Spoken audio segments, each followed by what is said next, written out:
Polícia prende terceiro suspeito de envolvimento no triplo homicídio na praia de Jaguaribe, em Salvador.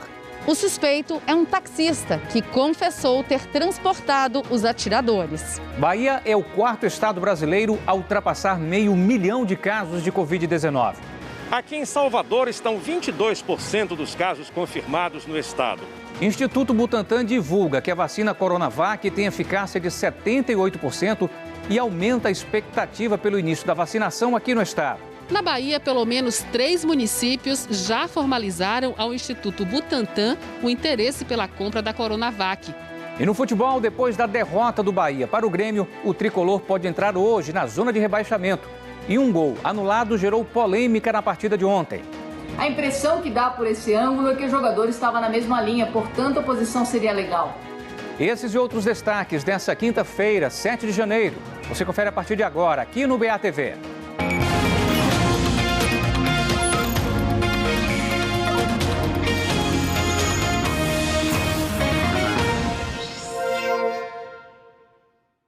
Olá, boa noite. Foi preso no início da tarde o terceiro suspeito de participar do ataque na praia de Jaguaribe, que deixou 3 pessoas mortas e 5 feridas. O homem é um taxista que teria transportado os atiradores no dia do crime. Do Departamento de Homicídios e Proteção à Pessoa, na Pituba, o táxi usado pelos criminosos no ataque em Jaguaribe seguiu para a perícia.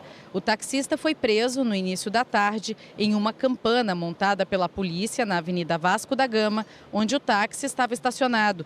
Segundo a polícia, o taxista, que tem passagens por receptação de veículo roubado, confessou ter transportado os atiradores no dia do crime.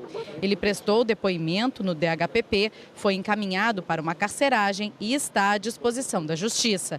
Com os depoimentos das testemunhas, dos suspeitos e imagens das câmeras de segurança, a polícia vai montando o quebra-cabeça. De acordo com o delegado, antes do crime, 2 motociclistas foram até o local para avaliar se tinha policiais e se Lucas estava na praia.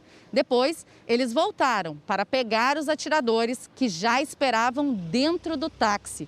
Eles cometeram o crime, fugiram nas motos até um certo ponto. Depois, pegaram o mesmo táxi para continuar a fuga. Ontem, a polícia prendeu no bairro de Valéria os 2 motociclistas suspeitos de participação no crime. As 2 motocicletas foram apreendidas e encaminhadas para a perícia. Já os suspeitos estão presos à disposição da Justiça. A polícia tenta agora identificar quem são os atiradores. Os 3 mortos no ataque foram enterrados ontem. Juliana Alcântara, no Campo Santo, o adolescente Igor Oliveira Filho, de 17 anos, no cemitério Jardim da Saudade. Já Lucas Santos de Souza, o alvo do ataque, foi enterrado em Candeias, região metropolitana de Salvador. Além dos 3 mortos, 5 pessoas ficaram feridas. A mãe de Juliana, que levou um tiro de raspão na perna, e 4 amigos de Lucas. De acordo com a polícia, Lucas estaria envolvido com o tráfico de drogas. Tinha 2 passagens por este tipo de crime, mas como na época ainda era menor de idade, foi liberado. A polícia encara o ataque como um acerto de conta entre gangues rivais. Está verificando a existência de um possível mandante ou não, né? Que está vinculado à motivação. Então, acredito que o principal interessado na morte dessa vítima principal talvez não teria agido ativamente, diretamente na cena do crime. Né? Então, a gente pode ter também algum mandante e as investigações apontam também e estamos atentos nesse sentido. Os 2 motociclistas e o taxista estão presos aguardando audiência de custódia para serem encaminhados ao presídio. 2 acidentes envolvendo 5 carros deixaram o trânsito complicado na Avenida 29 de Março, em Salvador, hoje de manhã. Veja nos destaques do dia.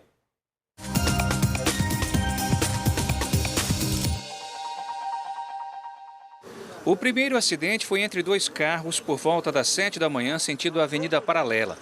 Não há informações sobre o que causou a batida, mas ninguém se feriu.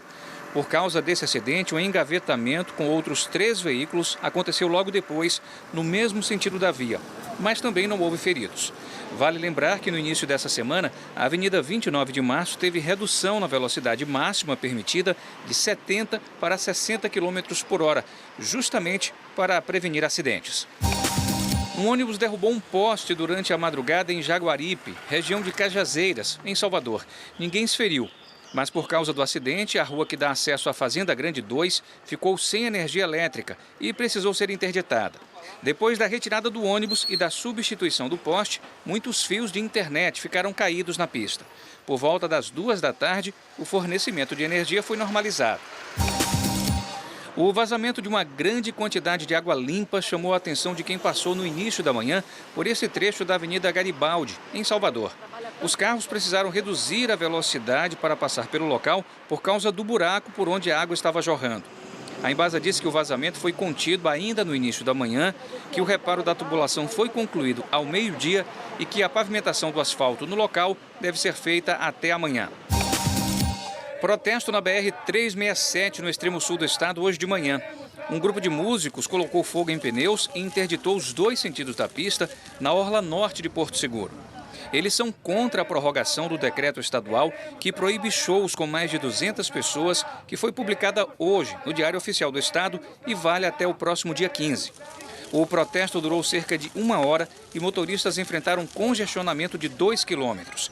Em nota, o governo do estado disse que o apoio aos profissionais da cultura foi assegurado via lei Aldir Blanc, que determina o pagamento de 5 parcelas de R$ 600. Depois de uma confusão no primeiro dia de abertura ao público, a Lagoa dos Dinossauros, novo espaço de lazer de Salvador, no bairro de Uistiepe, precisou hoje aumentar o número de avisos sobre o horário de funcionamento e de orientações aos visitantes. Muitas famílias aproveitaram a manhã para visitar o parque. As esculturas dos dinossauros, que até emitem sons, atraem principalmente as crianças. Eu gostei de ver o Velociraptor, ele é carnívoro. Mas ontem, no primeiro dia de visitação, nem tudo foi encantamento na Lagoa dos Dinossauros.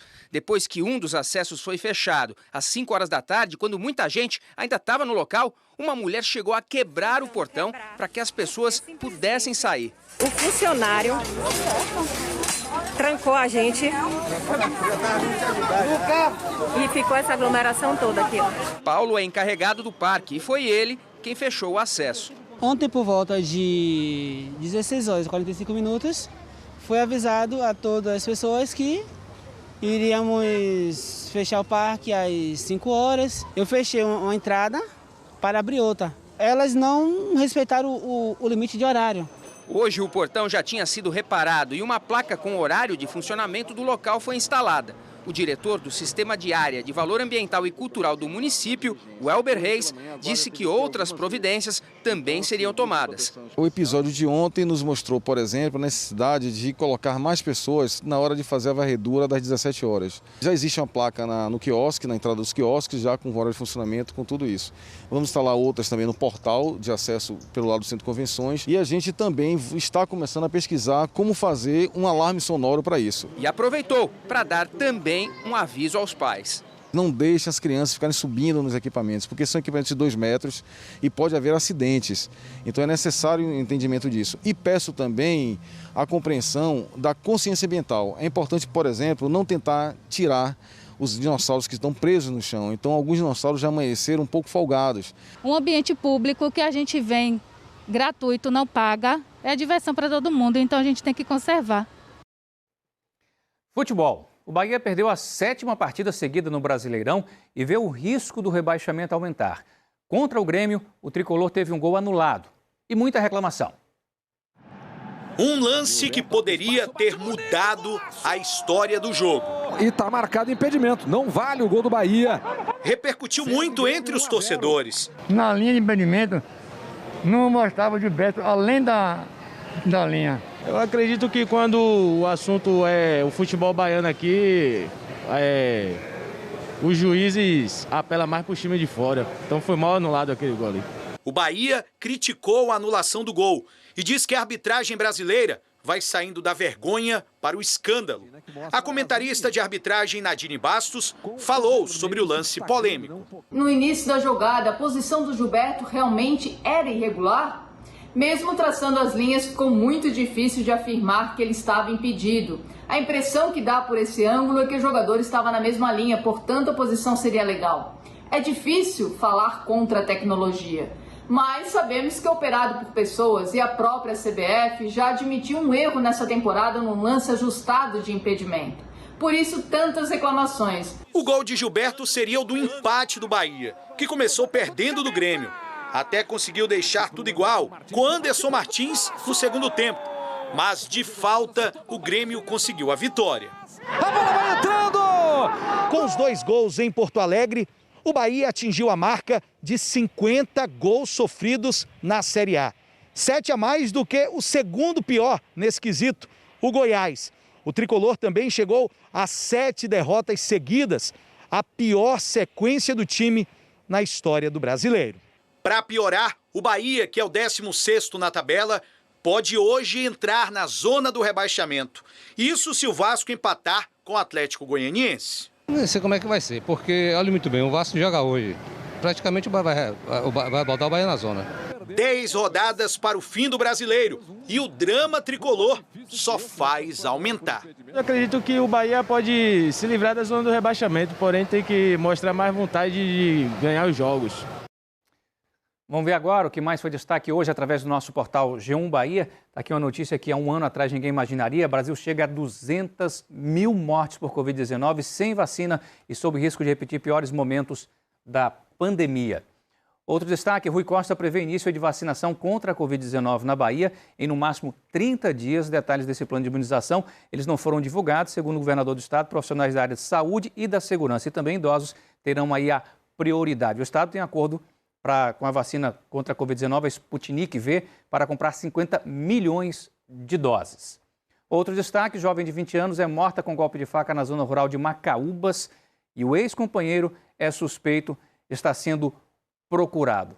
Soledade Aparecida da Silva tinha 20 anos. Mais detalhes é só acessar g1.com.br/Bahia. A Bahia é o 4º estado a ultrapassar 500 mil de casos de Covid-19. Os detalhes já já. E o forrozeiro Genival Lacerda morreu hoje, vítima da doença. Hora de ver o trânsito ao vivo na capital. Imagens do acesso norte, o motorista que está indo para o bairro do Cabula, subindo aqui a ladeira do Cabula, não encontra nenhuma dificuldade. Quem segue para a BR-324 encontra trânsito, mas sem grandes congestionamentos. Vamos ver agora como é que está a avenida mais movimentada da capital. Avenida Paralela, sentido aeroporto, depois do Umbuí, o trânsito começa a fluir. Sentido centro da capital, o trânsito também está fluindo sem nenhum grande congestionamento. O BATV volta já.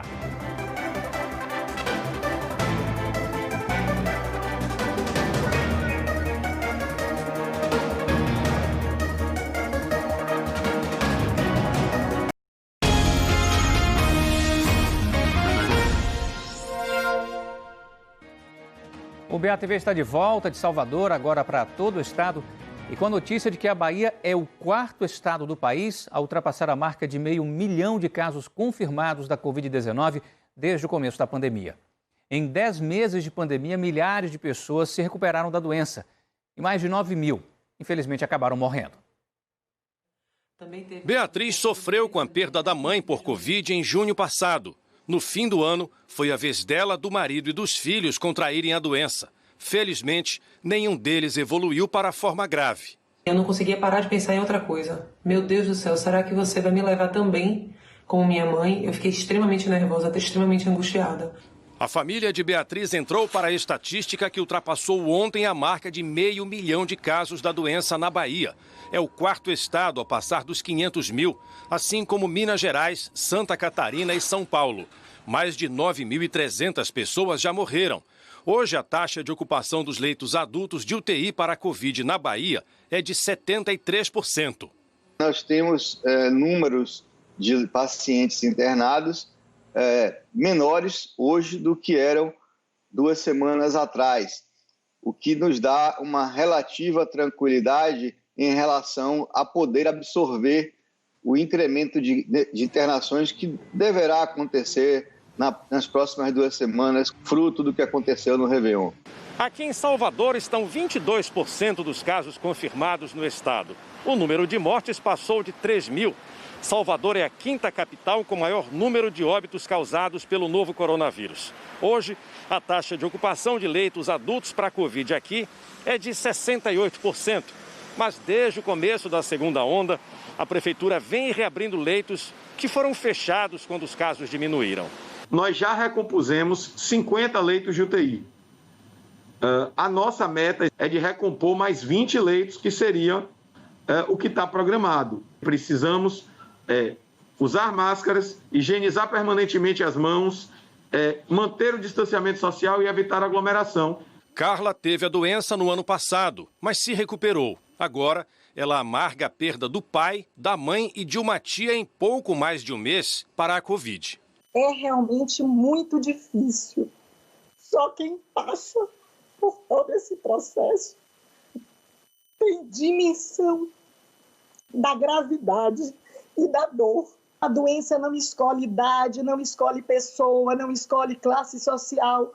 Quando a doença chega, é uma roleta russa, ninguém sabe como o organismo vai reagir. Por isso, o apelo sempre para que as pessoas se preservem. Vamos agora conferir os dados atualizados da Secretaria Estadual da Saúde sobre a Covid aqui no estado, divulgados agora há pouco. Nas últimas 24 horas, 2.980 novos casos. 505.918 casos confirmados, a média móvel de casos está em queda de menos 25%. Mortes nas últimas 24 horas, 29, já são 9.333 vidas perdidas aqui no estado. Média móvel de mortes está em estabilidade nesse momento. Taxa de ocupação de leitos de UTI no estado, 74%, em Salvador, 69%. Pacientes ativos, 5.860, casos recuperados, pacientes recuperados, mais de 490 mil. E o prefeito reeleito de Vitória da Conquista, Erzin Gusmão, que está se tratando da Covid-19 em São Paulo, vai tomar posse amanhã, no início da tarde, através de uma sessão virtual. A sessão, realizada através do sistema de deliberação remota, foi solicitada pelo presidente da Câmara, Luiz Carlos Batista, por conta do estado de saúde de Erzin. A assessoria do prefeito informou que ele está respondendo bem ao tratamento e que o quadro de saúde dele é estável. E vai ser enterrado agora à noite, na Paraíba, o forrozeiro Genival Lacerda, que morreu de complicações da Covid-19. Essas são imagens da chegada do corpo em Campina Grande, agora há pouco, seguindo pelo Parque do Povo, onde acontece o São João da cidade. Cidadão do Nordeste, conhecido pela irreverência, Genival tinha cultura popular como bandeira de vida. Aqui na Bahia, recebeu o título de cidadão baiano. Genival, com G de gênio, nasceu na Paraíba. Morreu em Pernambuco. Foi aclamado cidadão baiano. Era um monumento nordestino. Fui pra cidade do Rio de Janeiro, trabalhei o ano inteiro, fiz até serão. Na vida do Paraíba não foi brincadeira, sabendo de pedreiro pra ganhar o pão. A estrada começou em 1955, aos 24 anos. Só em 75, com a canção Severina Chique Chique, o Brasil inteiro ficaria de olho nele. É na boutique dela, é na boutique dela, é na boutique dela. Na Bahia, sentia-se sempre no conforto de casa. Se encantou com o nosso carnaval e participou das transmissões da Rede Bahia. Esse é o melhor carnaval do mundo. Eu estou admirado, eu e João Lacerda, meu filho, viemos por aqui. E em cima do trio, ao lado de Ivete, fez de fevereiro uma fogueira de junho. De quem é esse jegue? Sei lá. De quem é esse jegue? Por quê? De quem é esse jegue? Ele quer me morrer. Recebeu em 2016 o título de cidadão baiano na Assembleia Legislativa. Isso para mim é um troféu que não sai da lembrança mais nunca. Que eu vou receber. E só peço ao senhor do Bonfim que me ajude cada vez mais, porque o povo baiano não gosta mais de Genival Lacerda. Em maio do ano passado, foi internado com AVC. Se recuperou e voltou para casa no Recife. No último mês, contraiu Covid-19, sendo novamente hospitalizado. Hoje, as bandeirolas se levantaram em luto. Genival Lacerda deixa um legado, de orgulho para todo o Nordeste. Quem dera ter você agora de novo me amando, seu babá. Tchau.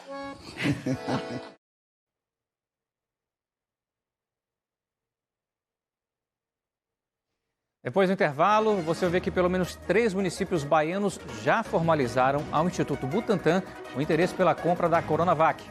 A gente volta já.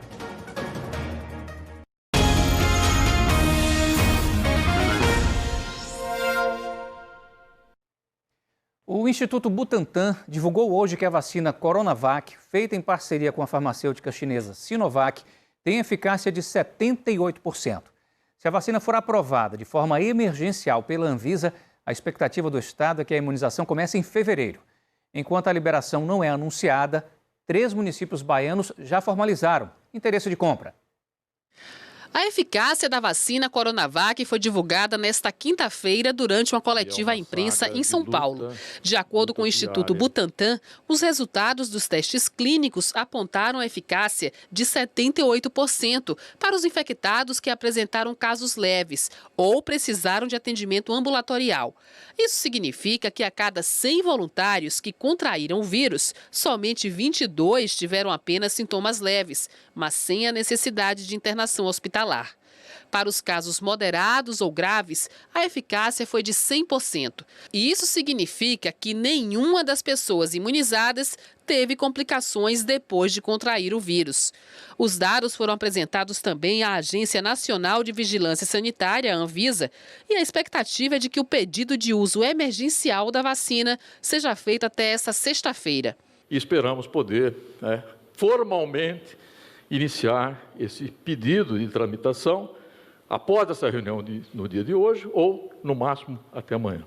Em nota, a Anvisa confirmou que ainda não houve submissão do pedido de uso emergencial pelo Instituto e que a análise formal vai ser feita a partir da chegada do processo com informações globais sobre a vacina.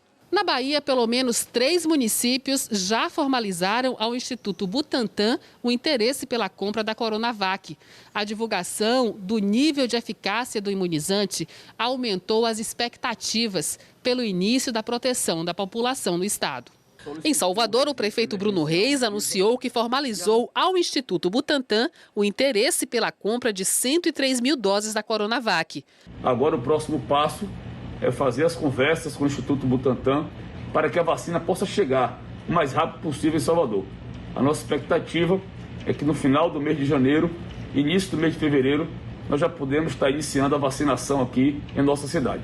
Em Itaberaba, na região da Chapada Diamantina, a prefeitura também anunciou que firmou um acordo com o Butantan para a compra de 30 mil doses da vacina Coronavac.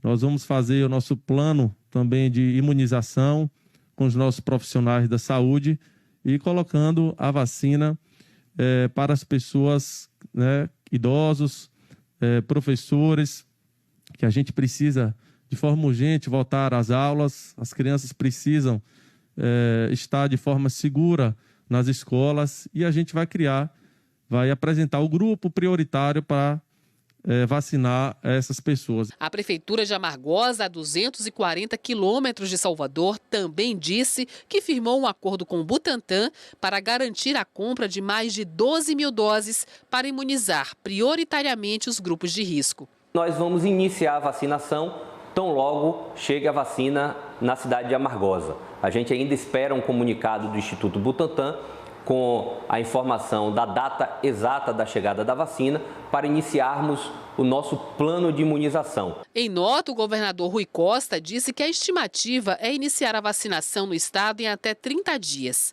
Ele afirmou que o governo já comprou seringas e refrigeradores e que agora aguarda a liberação de uma vacina pela Anvisa para iniciar a imunização. Em entrevista ao Jornal da Manhã, o secretário estadual da Saúde disse que se a Coronavac for aprovada, a expectativa mais realista é de que a vacinação comece em fevereiro. Nós dependemos de uma aprovação na Anvisa de qualquer vacina. Se aprovarem a vacina hoje, ao longo de 5 dias, a distribuição começa a ser feita, no caso da vacina que está lá em São Paulo, do Butantan.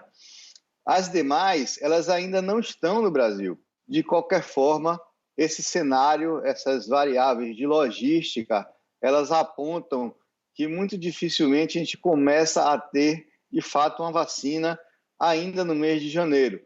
Torço para que seja possível, mas o mais correto assim, de nós nos programarmos é para o começo de fevereiro, de forma otimista e realista. A gente fica por aqui. Para rever as reportagens, acesse o G1 Bahia. Outras notícias no Jornal da Manhã, 6 da manhã, com Ricardo Ismael. Para você, uma boa noite, se cuide. A gente se vê amanhã.